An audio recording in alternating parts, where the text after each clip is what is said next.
Donc, ce matin, j'aurai l'occasion d'apporter le message et nous sommes toujours dans cette série d'été.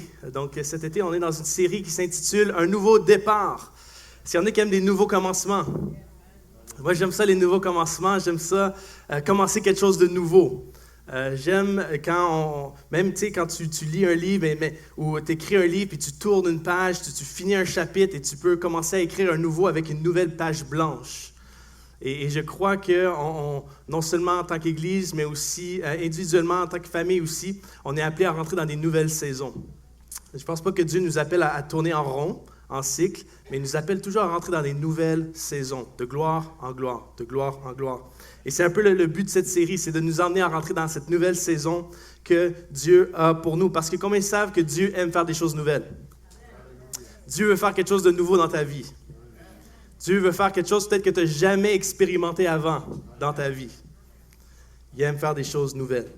Et c'est pour ça que depuis le début de la série, on a vu plusieurs messages. Si vous n'avez pas eu la chance de regarder les messages, vous pouvez les voir sur notre site Internet, sur notre page YouTube, notre compte YouTube. Vous pouvez revoir les messages. On a vu avec Pasteur Kevin, peut-être pour toi, un nouveau départ, ça veut dire peut-être de croire à nouveau. Peut-être que tu as perdu la foi concernant peut-être des promesses, des choses qui peuvent se passer, des rêves. Et peut-être pour toi, un nouveau départ, c'est juste de retrouver la foi. Peut-être pour d'autres, qui viennent aussi parler c'est d'avoir une vision rafraîchie, avoir une nouvelle vision. Peut-être pour entrer dans un nouveau départ pour toi, c'est d'avoir une nouvelle direction pour ta vie. C'est vrai que c'est difficile d'aller plus loin quand tu ne sais pas où est-ce que tu t'en vas. On est d'accord? Des fois, Dieu veut juste nous donner une nouvelle vision, un nouveau projet, un nouveau rêve pour nos vies, pour dire « OK, c'est là que je m'en vais. Maintenant, je vais prendre mes décisions en fonction de ce rêve-là. » Et ensuite, le pasteur Boris, la semaine passée, a apporté aussi un message sur peut-être qu'un nouveau départ pour toi, c'est peut-être de changer ta perspective, changer ta façon de voir les choses, changer tes pensées. Et c'est toutes des facettes d'un nouveau départ. Et ce matin, j'aimerais parler de le cœur. J'aimerais parler du cœur. Et je crois que pour un nouveau départ, pour avoir un nouveau départ, parfois et souvent, il nous faut un nouveau cœur. Vous êtes avec moi? Je vais faire un mot de prière et ensuite on va rentrer dans le message. On veut te remercier ce matin pour ces moments. On te remercie, Seigneur, pour ces temps qu'on peut passer. C'est vraiment, on est reconnaissant. Non seulement d'être en vie ce matin, mais d'avoir ta vie en nous. Et Seigneur, merci pour ce que tu vas faire. On prie que nos cœurs soient ouverts à recevoir ce que tu veux nous dire dans le nom de Jésus. Amen. Amen. Alors la Bible, je ne sais pas si vous lisez un peu votre Bible, mais lorsqu'on lit la Bible, on voit que le cœur est au cœur de la Bible. Le cœur est vraiment au cœur de la Bible. Le cœur est quelque chose de tellement important dans la Bible lorsqu'on la lit. D'ailleurs, le cœur est mentionné plus de 800 fois dans la Bible. C'est quelque chose, ça veut dire qu'il y a quand même une importance.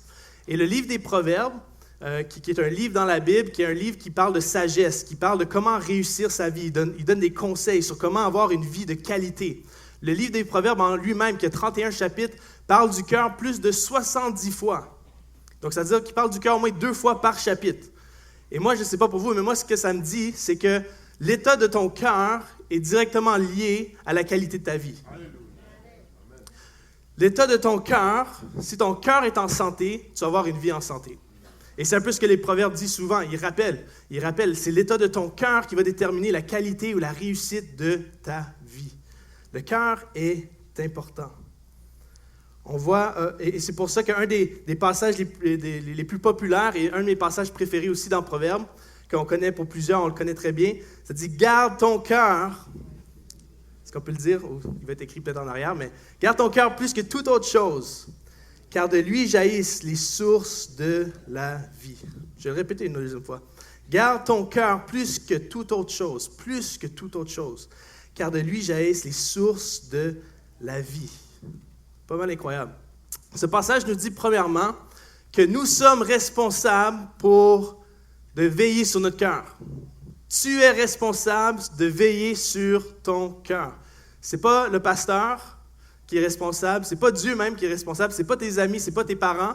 Tu es responsable de ce que tu laisses rentrer et sortir de ton cœur. C'est toi qui as la responsabilité sur c'est quoi le mécanisme de protection que tu vas mettre pour veiller sur ton cœur. Tu es responsable. Tu n'es peut-être pas au contrôle de toutes les circonstances qui se passent dans ta vie, mais tu es au contrôle de ce que tu vas laisser rentrer dans ton cœur et comment ça va affecter ton cœur. Et qu'est-ce que tu veux laisser demeurer dans ton cœur. Vous êtes avec moi? Ce passage nous dit de veiller sur notre cœur. C'est notre responsabilité de veiller, mais ça dit de veiller sur notre cœur plus que toute autre chose. Ça veut dire qu'il y a de la valeur, non? Ça veut dire que c'est important. C'est pas rien. Je ne sais pas si vous avez des choses de valeur à la maison, mais je suis sûr que si vous avez quelque chose de valeur à la maison, il ne traîne pas juste par terre à quelque part. Il est sûrement à un endroit sécuritaire, loin des enfants. Il y a peut-être même des caméras de sécurité qui sont là pour checker les affaires. Tout ce qui est de valeur, on fait attention. On est là? Pour moi, ce que j'ai de plus ce que j'ai qui m'appartient, on pourrait dire qui m'appartient, ou qu'on m'a prêté, qui a le plus de valeur, c'est ma petite fille de 3 mois maintenant, Abigail. Et honnêtement, quand je l'ai vue pour la première fois, j'étais comme, wow, ça c'est le plus beau cadeau que l'argent, il n'y a aucune valeur. On est d'accord avec ça, un enfant? Et même quand je sortais de l'hôpital, je l'avais dans mes bras et tout ça, et je me demandais, ils vont vraiment me laisser partir avec ça? Ils vont vraiment me laisser partir? C'est comme si, pour moi, ça valait, c'est comme si je partais avec un coffre de genre des millions de dollars. C'est comme, ils vont me laisser partir, je sais aucune idée qu'est-ce que je vais faire avec. Ils font vraiment confiance, j'ai pas de cours, j'ai pas rien, ils vont me laisser partir avec, je suis comme, wow!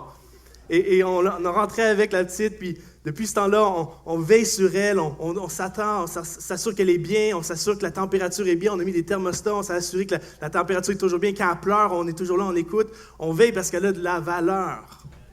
Quand quelque chose a de la valeur, on veille dessus. Tu sais que ton cœur a de la valeur? Tu sais que ton cœur a énormément de valeur. Est-ce que tu veilles sur ton cœur? Comment va ton cœur ce matin? Comment va ton cœur ce matin? C'est quelqu'un qui me disait souvent ça. Au lieu de dire comment ça va, il disait comment va ton cœur? Comment va ton cœur? Pourquoi est-ce que c'est si important de veiller? On a dit oui, le cœur est important, mais pourquoi est-ce qu'il est si important le cœur?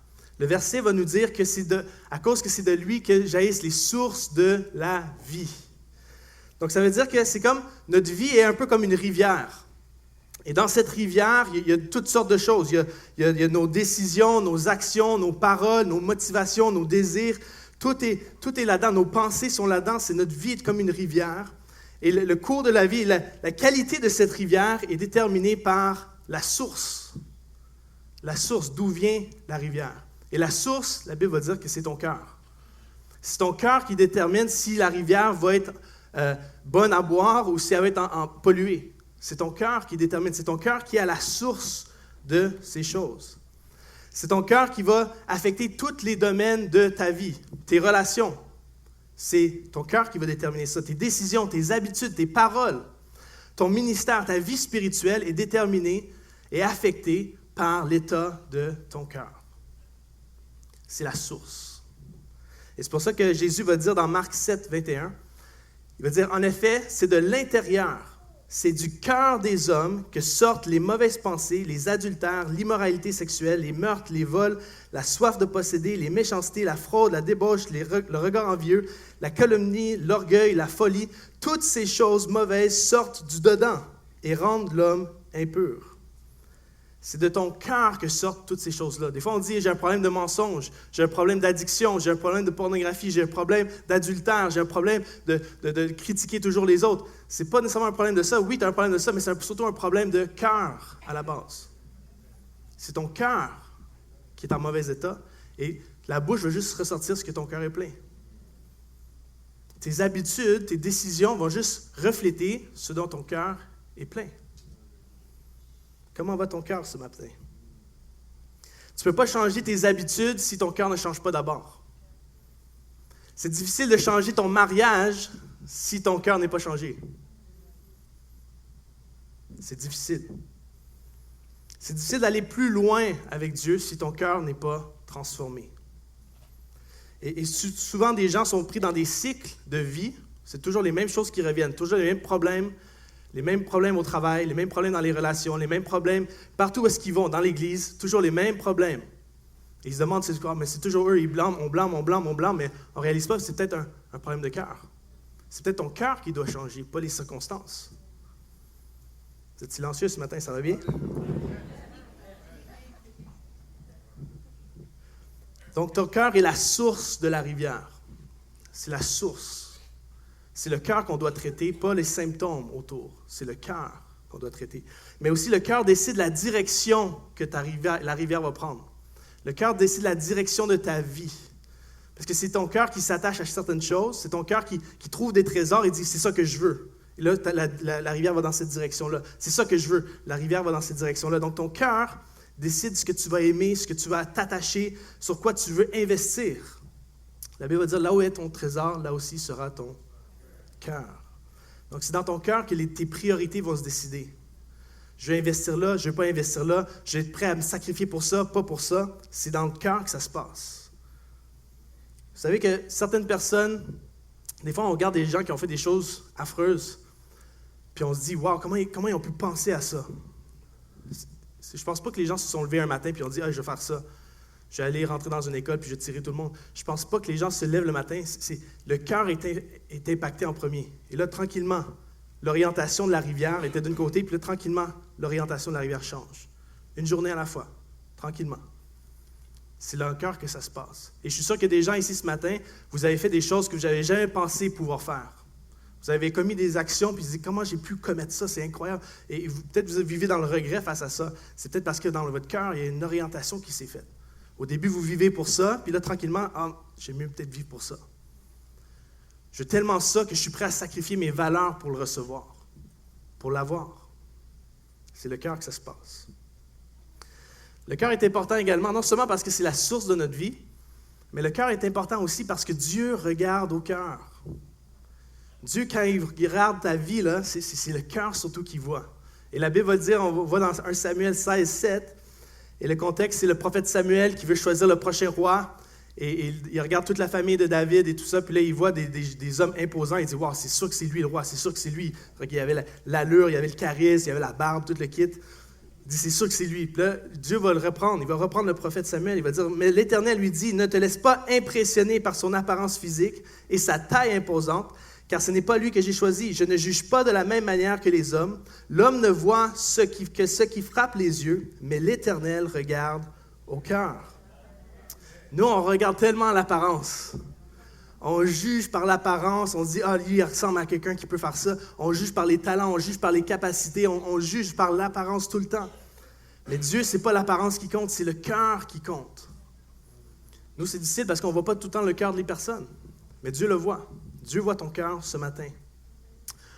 On se laisse souvent impressionner, nous, par les grands accomplissements des gens. Mais ce qui impressionne Dieu, ce n'est pas les grands accomplissements, c'est les grands cœurs. Dieu est impressionné par les grands cœurs. Et c'est pour ça que Dieu va choisir des gens dans la Bible. Quand tu regardes les gars, les femmes que Dieu choisit, tu te demandes comment il a pensé. Il choisit des personnes, des fois, que tu t'aurais jamais pensé. Ils n'ont pas des grands talents, pas des grandes qualités, mais il y avait un grand cœur. Il va choisir David. David, qui était le plus petit de sa famille, oublié complètement de sa famille, mais Dieu voyait un cœur serviable. Dieu voyait un cœur loyal. Dieu voyait un cœur qui allait être prêt à être humble, qui allait être prêt à le servir, que malgré ce qui allait se passer, qui allait s'attacher à lui. Dieu voyait ça. Que même si son patron, le roi, allait essayer de le tuer, lui allait être fidèle à Dieu, puis il n'allait pas mettre une main dessus. Ça, c'est le type de cœur que David avait. Dieu va choisir Joseph parmi les 12 autres frères. Il choisit Joseph. Pourquoi? Pourquoi? Parce que Joseph avait le genre de cœur que même si tu le mettais dans un trou, il allait continuer à faire confiance à Dieu. Même si tu le mettais en prison, il n'allait pas se rebeller contre Dieu, il allait continuer à faire confiance à Dieu. Je suis sûr que ce n'était pas facile, mais à quelque part, il continue à faire confiance à Dieu. Même si ses frères lui ont fait les pires choses, ils l'ont vendu comme esclave, Joseph avait le genre de cœur qui était capable de pardonner ses frères. Même quand il est devenu super grand et riche, et c'était lui qui entreprenait tout le royaume, Joseph avait encore un cœur intègre. Vous savez, des gens là, qui, quand ils grandissent, ils deviennent quelqu'un, l'intégrité passe par le bord tout de suite. Aussitôt qu'on lui donne un peu d'argent, un peu de puissance, Joseph a gardé son intégrité jusqu'au bout. Ça, c'est le genre de cœur que Joseph avait. Ça, c'est le cœur de Dieu que Dieu recherche. Et c'est le genre de cœur que Dieu choisit.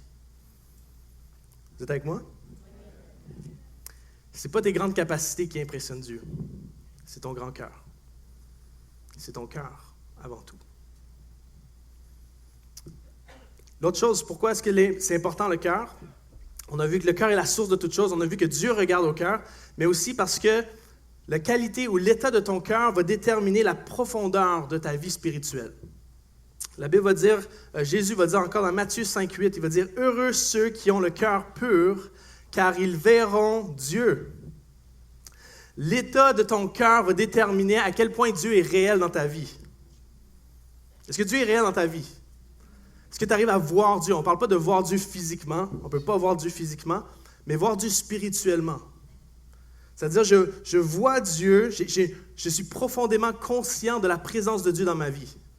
C'est un peu ça que ça pourrait dire. Ça veut dire, c'est pas juste le dimanche matin que je vis des choses avec Dieu, non, c'est le lundi au travail aussi. Je vois Dieu lundi au travail. Je vois Dieu dans ma famille. Je vois Dieu quand je passe du temps avec mes enfants. Je vois Dieu quand je suis en train de faire des choses banales. Je vois Dieu. Je vois Dieu agir. Même quand je suis en vacances pendant l'été, je vois Dieu. Je vois Dieu parce que mon cœur est pur. C'est une vie où est-ce que tu expérimentes de la paix, la joie et l'amour de Dieu quotidiennement. Peu importe les circonstances, tu vois, tu ressens, tu expérimentes ces choses-là. Peu importe ce qui se passe dans ta vie. Je suis conscient de son amour pour moi, à tout instant. Pourquoi? Parce que mon cœur est à la bonne place. Quand ton cœur est en mauvais état, je ne sais pas si vous l'avez déjà expérimenté, moi, ça m'est arrivé plusieurs fois, quand tu laisses certaines choses entrer dans ton cœur, on dirait que tout d'un coup, tu deviens aveugle spirituellement. Tu dis, Dieu, t'es où? Qu'est-ce qui se passe? Puis tu deviens fâché, tu deviens en colère, tu deviens amer, tu deviens jaloux. Toutes sortes de choses qui se passent, tu deviens angoissé, tu deviens insatisfait. Tu n'es pas satisfait, tu veux essayer plein d'affaires, tu n'es jamais satisfait. Pourquoi? Parce qu'à quelque part, tu as perdu de vue Dieu. Tu es devenu aveugle spirituellement parce qu'il y a des choses qui sont rentrées dans ton cœur. Combien veulent voir Dieu ce matin? Moi, je veux le voir tous les jours. Je vais l'expérimenter tous les jours. Ça prend un cœur pur, un cœur à la bonne place. Un cœur à la bonne place.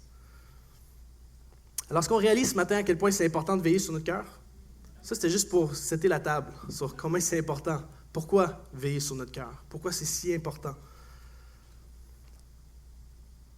Et ce qui est drôle, c'est que dans notre société actuelle, on ne nous enseigne pas ça, right? Tu n'as pas un cours à l'école, au secondaire, sur comment veiller sur ton cœur. Ça n'existe pas. Tu as plein de cours sur comment veiller sur d'autres affaires, mais sur ton cœur, là, personne ne te l'enseigne. C'est souvent, peut-être avec tes parents en famille qu'on va te l'enseigner, mais souvent, on n'est pas enseigné sur comment je dois faire pour veiller sur mon cœur, qu'est-ce que je dois faire pour veiller sur mon cœur. Alors que c'est la chose la plus importante. Et dans notre société actuelle, des fois, c'est, bon, mais quand tu as un problème de cœur, mais on va te donner une pilule. Prends ça, tu sais, ça va régler, on va être correct. Tu reviendras me voir dans quelques mois, on va te donner un autre batch de pilules.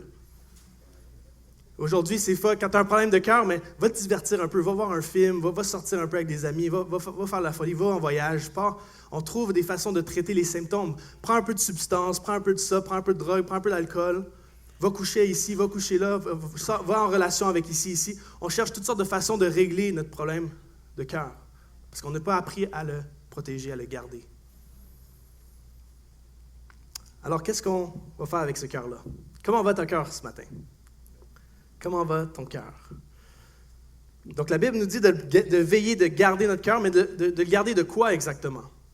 Il y a toutes sortes de choses qui peuvent entrer dans ton cœur et je vais juste en énumérer quelques-uns. Premièrement, il faut garder notre cœur de l'orgueil. L'orgueil, ça c'est probablement l'aspect central de ce qui veut attaquer ton cœur continuellement. L'orgueil cherche toujours une façon de rentrer dans ton cœur. C'est probablement les pires des ennemis de ton cœur. Et la Bible va dire que Dieu résiste aux orgueilleux. Je ne sais pas pour vous, mais ça ne me dérange pas que certaines personnes me résistent, mais si Dieu me résiste, ça ne va pas bien. Il fait grâce aux uns, mais il résiste aux orgueilleux. Tu ne veux pas être contre Dieu. Ce n'est pas fair comme match-up, OK? L'orgueil, ça fait de nous le centre de tout.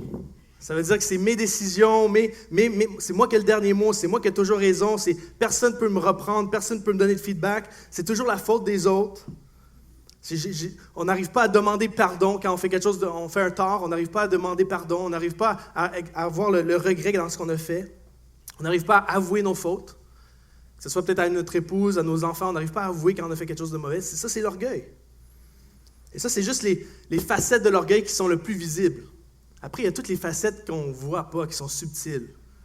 Il y a l'orgueil spirituel. Même les gens spirituels, qui ont de l'air spirituel, il y a l'orgueil des fois qui peut être derrière. Il y a l'orgueil aussi des gens timides que j'appelle. Les gens qui sont timides, non, c'est Dieu, non, moi je ne vais pas rien faire. c'est quand même parce que tu penses que tu es le centre de tout, puis tu ne veux pas bannir ta réputation, tu ne veux pas avoir un impact sur ta réputation, donc tu laisses les autres faire tout.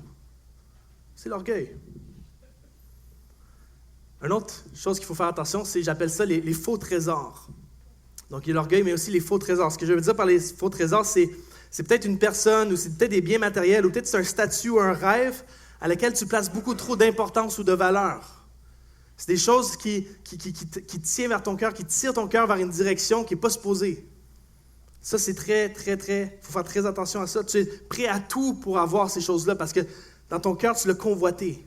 Ça peut être une personne, ça peut être un poste, ça peut être un rêve, ça peut être une chose, une auto.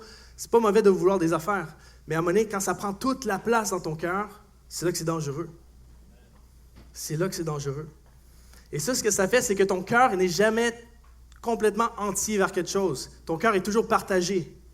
Je veux ça, mais en même temps, je veux ça. Je veux servir Dieu, mais en même temps, j'aime tellement cette personne-là. Cette relation-là me fait tellement du bien. Je veux ça, mais je veux ça aussi. Et ton cœur est partagé. C'est pas le fun de vivre avec un cœur partagé. Dieu t'appelle à avoir un cœur dévoué, entièrement. J'aime ma femme, mais en même temps, il y a celle-là qui m'intéresse. Attention aux faux trésors. Les faux trésors. D'autres choses qui peuvent rentrer, c'est la jalousie.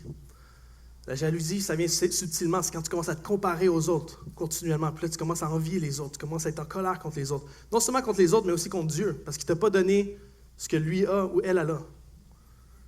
La jalousie, il faut faire attention. L'amertume. L'amertume, lorsque quelqu'un t'offense, puis tu le gardes à l'intérieur. Puis tu le médites, puis tu refuses, tu as la misère, tu ne veux pas pardonner. L'amertume, la Bible va dire que c'est comme un poison qui rentre en toi. Et tranquillement, ce poison-là, il détruit ta vie. Si tu ne veilles pas là-dessus, ce poison-là va détruire ta vie. Là, toi, tu penses que c'est l'autre qui sa vie est en train d'être détruite. L'autre est en train de vivre sa vie bien tranquille. C'est toi qui es en train. C'est toi qui es le poison, c'est pas elle.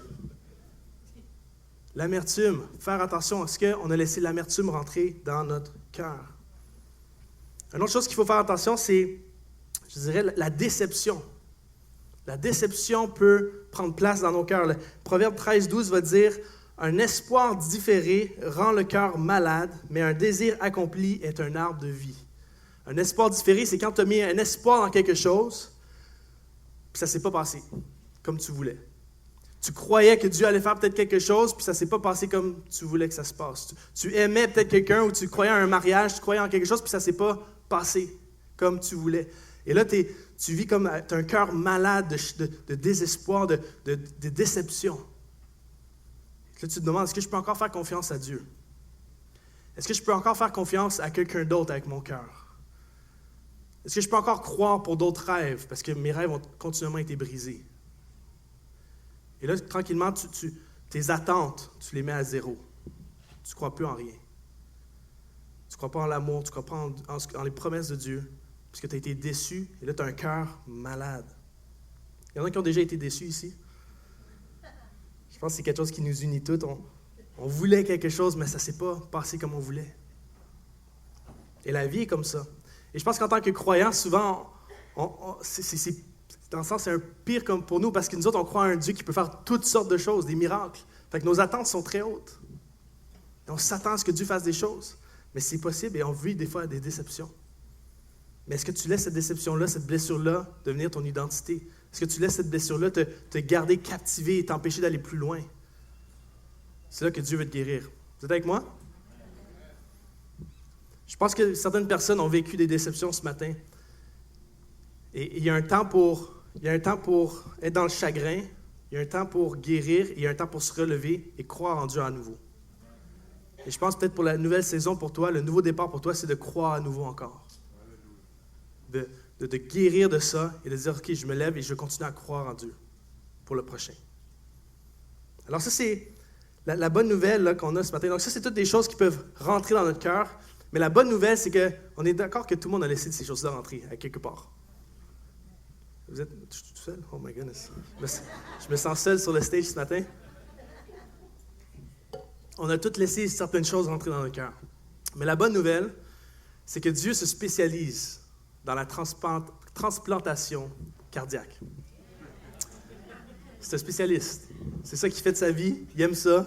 Il est passionné par ça. Il aime prendre un cœur qui a eu plein de choses dedans, puis il dit, OK, on va prendre ce cœur-là, on va l'enlever, on va mettre un cœur nouveau.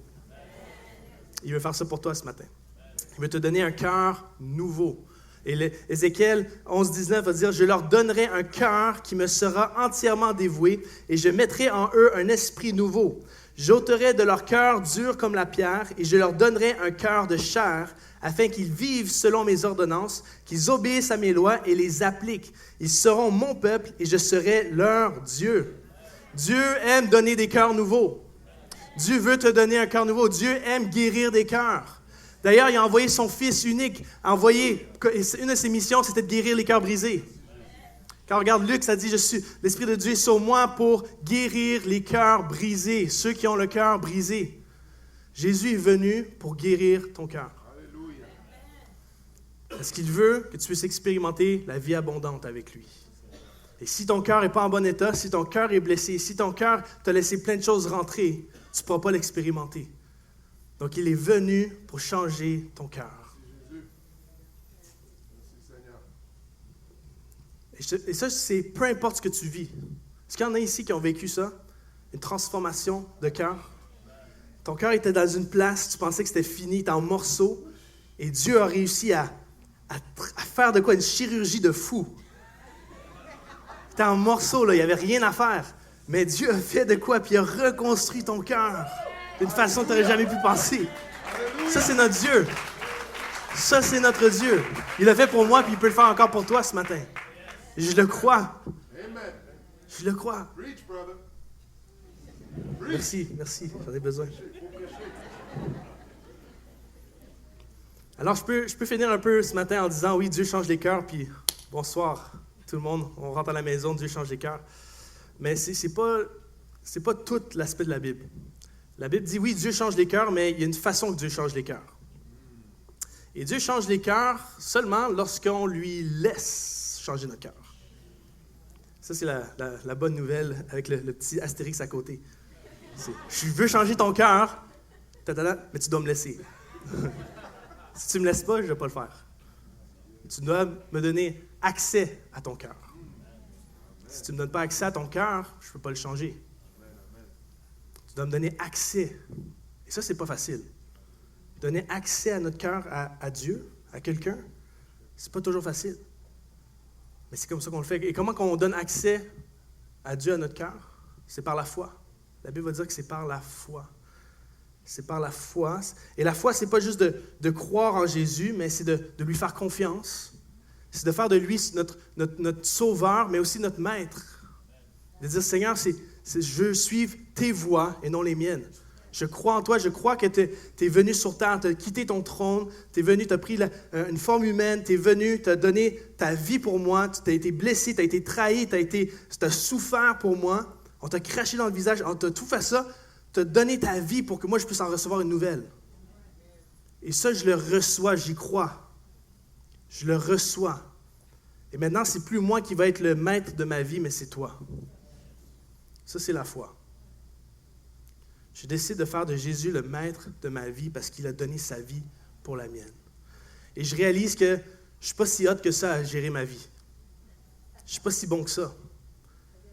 Et je dis, OK, je vais sortir du passager, je vais sortir du conducteur, puis je vais me mettre dans le passager, puis je vais te laisser conduire. Je ne sais pas pour vous, mais j'ai fait ça avec ma femme une fois. C'est pas super confortable. Le laisser conduire, puis être à côté, puis on dirait que tu as tendance à vouloir prendre le volant, puis tu espères avoir un volant à côté pour breaker quand il faut. C'est pas toujours confortable de soumettre l'autorité à quelqu'un d'autre. Mais c'est ça la foi. Ça prend de soumettre ta volonté à Dieu. Et quand tu fais ça, c'est là que l'Esprit de Dieu peut entrer en toi, peut venir en toi et commencer à faire un ménage. C'est là que l'amour de Dieu peut être déversé dans ton cœur. Et quand l'amour de Dieu est déversé dans ton cœur, c'est là que ton cœur devient un cœur de chair, un cœur qui est malléable. C'est pas un cœur qui est dur, qu'on ne peut pas changer, c'est un cœur qui devient malléable. C'est quand la dernière fois que tu as expérimenté l'amour de Dieu d'une certaine façon que Dieu a pu commencer à façonner ton cœur comme l'argile. C'est quand la dernière fois? Et ce matin, si tu n'as pas encore pris la décision de mettre ta vie en règle avec Dieu, de te soumettre ta vie à Dieu, de faire de Jésus ton Seigneur et ton Maître, c'est un bon matin pour le faire. C'est une belle journée pour le faire et Dieu t'appelle. Dieu te lance une invitation ce matin. Il dit, est-ce que tu vas me faire confiance avec ton cœur? Je vais en prendre soin, je vais le guérir, je vais le restaurer, puis je vais t'en donner un nouveau. Mais est-ce que tu es prêt à me donner accès? Et ce n'est pas juste une invitation à ceux qui n'ont pas encore pris la décision, c'est une invitation à tous les chrétiens. Vous savez que la vie chrétienne, c'est de dire oui à Dieu à tous les jours? Amen. La vie chrétienne, là, c'est à chaque jour, je me lève et je dis, Seigneur, me voici. Pas juste le dimanche, pas juste dans des grandes conférences. Chaque jour, Seigneur, voici ma vie, voici mon cœur, je te le donne. Voici mon cœur, voici ma vie, elle t'appartient. Est-ce que tu es prêt encore à prendre cette décision-là ce matin? Ça, c'est le genre de cœur que Dieu recherche. Et quand tu donnes un cœur comme ça à Dieu, il peut faire l'impossible avec. Il peut faire des choses que tu n'aurais jamais pu penser. Simplement parce que tu as donné ton cœur. Ça va? Alors, maintenant, je passe au deuxième astérix. OK? Donc oui, il faut donner accès à ton cœur par la foi. Mais la foi, c'est pas juste de te dire « Seigneur, me voici », mais il faut que tu le vives. Vous savez, les chrétiens, on est très forts à avoir des belles déclarations. Vous avez-tu remarqué ça? Si ça fait longtemps que tu es dans le milieu d'église, tu réalises qu'on est très bon à faire des grandes déclarations, des grandes prières. « Seigneur, envoie-moi où est-ce que tu veux, je vais le faire. Seigneur, si tu fais ça, je vais te donner tout ce que j'ai, tout mon argent, je te le donne. » Et tout ça, on est très fort là-dedans. Mais après, quand c'est le temps de le faire, on est comme « Oh, Seigneur, ta grâce me suffit. » Quand c'est le temps d'agir, quand c'est le temps de mettre en application, on est beaucoup moins willing. Et je ne sais pas si vous avez remarqué ça, mais souvent, les versets qu'on connaît par cœur dans la Bible, c'est souvent des versets parce que Dieu fait tout. Seigneur, tu es mon protecteur. Seigneur, tu es mon refuge. Seigneur, tu fais ça pour moi. Tu as un plan de merveille pour moi. Tu vas faire ça, tu vas faire ça. On aime ces versets-là. Mais les versets, parce que nous, on doit faire quelque chose, on les connaît moins. Tu sais, les versets comme 1 Pierre qui dit « Pour cette même raison, faites tous vos efforts afin d'ajouter à votre foi la qualité morale, à la qualité morale la connaissance, à la connaissance la maîtrise de soi, à la maîtrise de soi la persévérance, à la persévérance la piété, à la piété l'amitié fraternelle, à l'amitié fraternelle l'amour. » Ça, c'est des genres de versets qu'on met un peu de côté, non? On a dit « Je suis une créature merveilleuse. Je suis la tête et non la queue. » Ça, on les aime. Mais quand c'est le temps d'avoir des versets qu'on doit appliquer dans notre vie, ouf! Donc, la foi chrétienne, c'est pas juste de faire des belles prières. Oui, c'est important. C'est là que tu commences à positionner ton cœur. Mais après, qu'est-ce que tu fais avec cette prière-là? Est-ce que tu es prêt après à obéir quand Dieu te demande? Seigneur, je te suis, je vais te donner toute ma vie et tout ça. OK, mais il y a cette relation-là que tu ne peux pas continuer. Seigneur, tu sais, n'importe quoi, mais ça, s'il vous plaît. OK, mais est-ce que tu es prêt? Tu le dis, mais est-ce que tu es prêt à le vivre? Ça, c'est un cheminement. Ça prend du temps. Mais c'est ce que Dieu veut pour toi. Parce qu'alors que Dieu change ton cœur par la foi, comme on a dit, c'est par la foi que tu donnes accès à Dieu, mais la foi se prouve par ton obéissance. Alors, c'est lorsque tu obéis à Dieu que c'est là que tu lui donnes accès à changer ton cœur. C'est bizarre, hein? Mais c'est un cycle. C'est-à-dire, Seigneur, je suis orgueilleux. Change mon cœur orgueilleux. Dieu va dire, OK, commence à servir les autres. Mais non, je ne peux pas, je suis orgueilleux. C'est ça mon problème. Change mon cœur d'abord, puis après ça, je vais servir. Non, il dit, non, commence à servir. Même si c'est difficile, fais-le. Alors que tu t'abaisses, Dieu commence à transformer ton cœur. Et ce qui était dur avant, tranquillement, tu es comme, hey, c'est le fun de faire ça. J'aime ça. Et là, tranquillement, tes désirs changent, tes motivations changent. Pourquoi? Parce que tu as décidé d'appliquer sa parole. Seigneur, je ne peux pas demander pardon à cette personne-là, c'est impossible, je suis rempli d'amertume. Pardonne. Mais c'est trop dur. Fais le premier pas. Alors que tu fais ce premier pas-là, Dieu te soutient par après. Il commence à transformer ton cœur. Seigneur, j'aime trop l'argent, c'est tellement important pour moi, mes biens matériels et tout ça. Commence à donner. Donne ta dîme. Non, c'est trop dur pour moi, c'est trop dur. Donne, puis tu vas voir, Dieu va changer ton cœur. Vous êtes avec moi ce matin? Donc, ta job, c'est d'obéir. Et la job de Dieu, c'est de changer ton cœur. J'obéis. Dans les petites choses qu'il me demande, j'obéis. Et Dieu change ton cœur. Alors ce matin, je ne sais pas si le band, ils peuvent s'en venir. Je finis un peu plus tôt, mais c'est correct.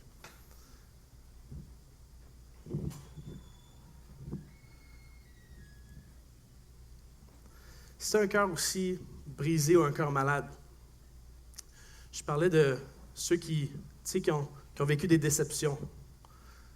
Puis ton cœur est peut-être en morceaux. Et oui, je crois qu'il y a une période de restauration où est-ce que Dieu restaure, puis c'est correct. Mais je crois que pour plusieurs, peut-être que ce que Dieu te demande, comme acte d'obéissance, c'est de te remettre à le louer. De retrouver ton cœur d'adorateur. Et je crois ici que ce matin, je sentais ça aussi pendant la louange, que plusieurs ont vécu des déceptions comme ça et ont perdu leur cœur d'adorateur. Tu as de la misère. Oui, peut-être que tu chantes des chants, mais ton cœur d'adorateur a été affecté. Tu as de la misère à dire, Seigneur, merci. Seigneur, je suis reconnaissant, même si je n'ai pas eu tout ce que je voulais, même si ça ne s'est pas passé comme je voulais. Seigneur, je te dis merci. Et Seigneur, je te fais confiance que ta volonté, tes voies sont beaucoup plus grandes que les miennes. Et je veux te faire confiance ce matin. Est-ce qu'on peut se lever ensemble?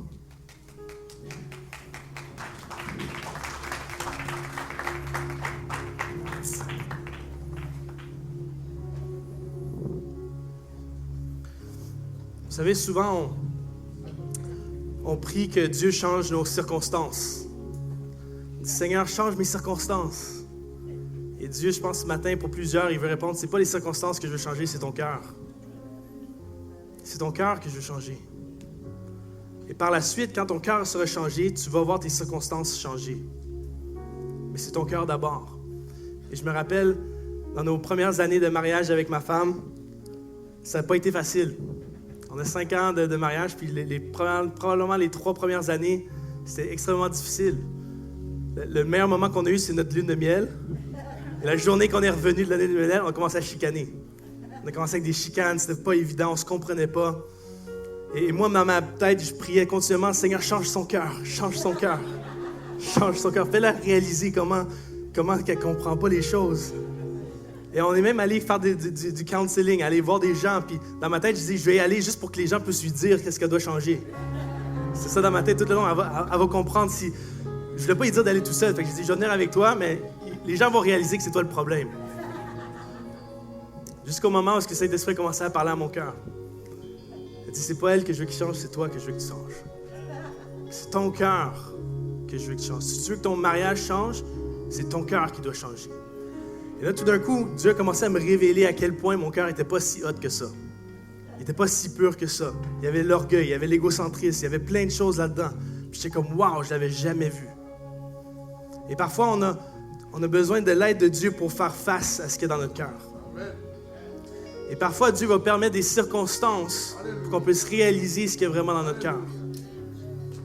Des fois, on pense que notre cœur est super hot. Non, mais dans certaines circonstances, on réalise que, oh, wow, j'ai besoin d'un cœur nouveau. Et c'est quand tu réalises ça, et quand tu viens devant Dieu et dis, Seigneur, change mon cœur, c'est là qu'il peut faire quelque chose. Alors ce matin, peut-être dans les circonstances que tu vis, est-ce que peut-être Dieu veut adresser quelque chose dans ton cœur? Est-ce qu'il y a quelque chose qu'il veut adresser?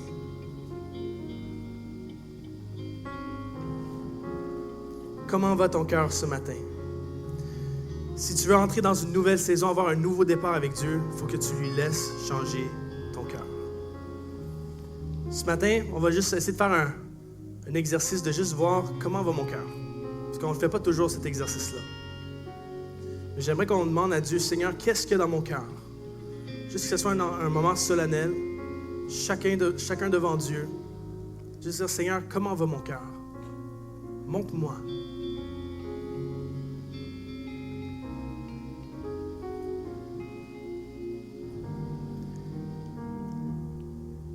Est-ce qu'il y a de l'orgueil dans ton cœur? Est-ce qu'il y a de la jalousie? Est-ce qu'il y a de l'amertume? de la colère? Est-ce que la convoitise? Est-ce que la déception? Tu as un cœur malade? Est-ce que tu as un cœur partagé? Tu veux aimer Dieu, mais il y a tellement d'autres choses qui viennent en sorte que ton cœur est partagé. Est-ce que tu as un cœur qui est détaché? C'est-à-dire que tu as tellement été déçu, tu as tellement été brisé dans ta vie que tu as mis tout un mécanisme de protection. Parce que personne ne peut rentrer. Toi-même, tu ne sais même pas qu'est-ce que tu ressens. Parce qu'il y a tellement de murailles que tu as mis en place.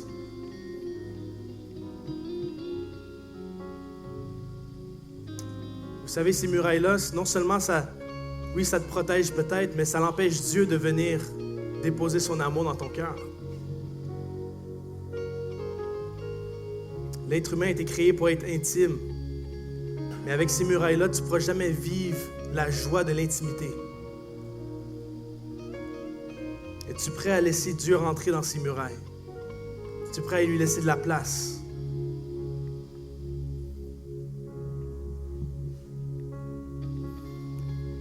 Vous savez, la bonne nouvelle ce matin, c'est que Jésus n'est pas venu mourir pour ceux qui ont un cœur pur.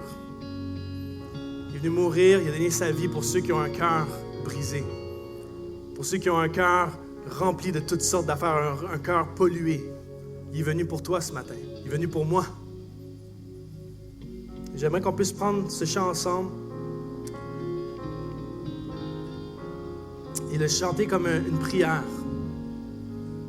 En toi et Dieu seulement. Oublie les gens autour de toi, mais chante-le comme une prière, juste comme une prière de reconsécration peut-être. Juste dire, Seigneur, prends mon cœur, prends ma vie, je te donne de tout.